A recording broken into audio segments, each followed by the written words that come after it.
প্রিয় দর্শক, আজকে আমরা প্রত্যন্ত অঞ্চল চরফ্যাশন ভোলার হাজারীগঞ্জ উপজেলার শিক্ষিত এক কৃষক, স্মার্ট কৃষক জনাব নাইম ভাইয়ের কাছে আসলাম। তার কুল বাগানে, মূলত তার কুল বাগানে কুল যে উনি কবে করছে, কিভাবে করছে, এই সম্পর্কে আমাদের একটু ধারণা নেব। তো আসসালামু আলাইকুম নাইম ভাই, ভালো আছেন? আপনি ভালো আছেন ভাই? আছি আলহামদুলিল্লাহ।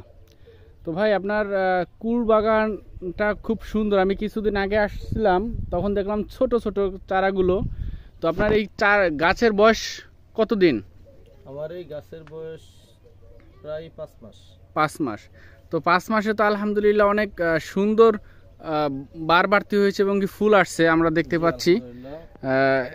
দর্শক দেখেন, অনেক সুন্দর ফুল আসছেন।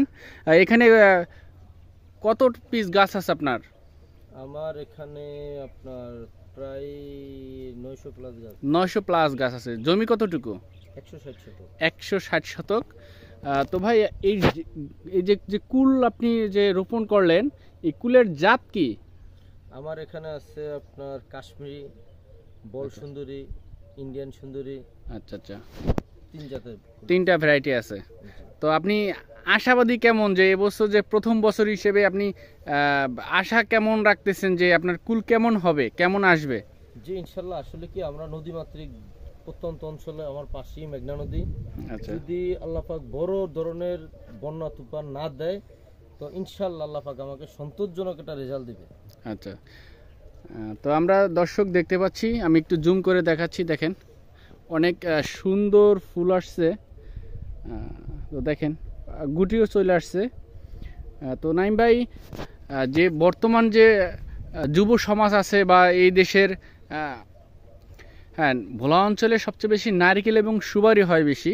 তো আমরা দেখতে পাচ্ছি যে বর্তমানে শাক সবজি, ধান এবং কি যে বিভিন্ন বাগান গড়ে উঠেছে এই চরের বুকে। এটা ভোলা অঞ্চলে নারকেল এবং কি সুপারি হয় বেশি, আমরা সব সময় জানি। তো আপনার মাথায় কিভাবে আসলো যে আপনারা কুল করবেন? জি আসলে আমি একটু পিছ থেকে বলি যে আমি গ্রাজুয়েশন কমপ্লিট করছি। আচ্ছা। এখন চাকরির জন্য একটা ছেলে গ্রাজুয়েশন কমপ্লিট করে বছরের পর বছর ঘুরতে হয়, কিন্তু তারপরে ভালো রেজাল্ট আসে না। কিন্তু সেখান থেকে আমার মাথায় আসলো আমি ডিপেন্ড কিছু করব, দেশের মানুষকে ন্যাচারাল কিছু খাওয়াবো। আচ্ছা। সেই চিন্তা থেকে আমি উত্তরবঙ্গে একটি সফরে যাই, যেমন ফরিদপুরে কয়েকটা স্পটে আমি সফরে যাই। সেখান থেকে এই গাছ দেখে আমার অনুপ্রেরণা আসে, এই কুলবাগান থেকে। তারপর আমি চলে যাই আমার পাশাপাশি কৃষি অফিসে। সেখান থেকে কৃষি অফিসের অফিসারদের থেকে এবং কৃষিবিদ থেকে আমি পরামর্শ নিই। নেওয়ার পর আমি সিদ্ধান্ত নিয়ে এটা কুলবাগান করি।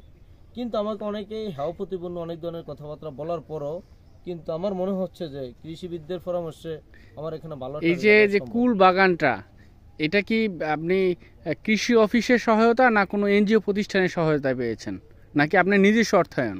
জি, এখানে কৃষি অফিস এবং এনজিও সবাই আমাকে সহযোগিতার হাত বাড়িয়ে দিয়েছেন।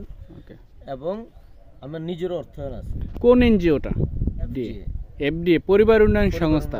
যে এফডিএ। আচ্ছা আচ্ছা। আমার অনেক বড় সহযোগিতার হাত বাড়িয়ে দিয়েছেন, যার সহযোগিতা আজকে আমি বাগান করতে সক্ষম হয়েছি। আচ্ছা আচ্ছা। তো ধন্যবাদ জনাব মোহাম্মদ নাইম ভাই। তো আপনার সুস্বাস্থ্য এবং কি আপনার কুল বাগানের ভবিষ্যৎ কামনা করছি, এবং কি সাথে সাথে আপনার জীবনের ভবিষ্যৎ কামনা করছি। ধন্যবাদ।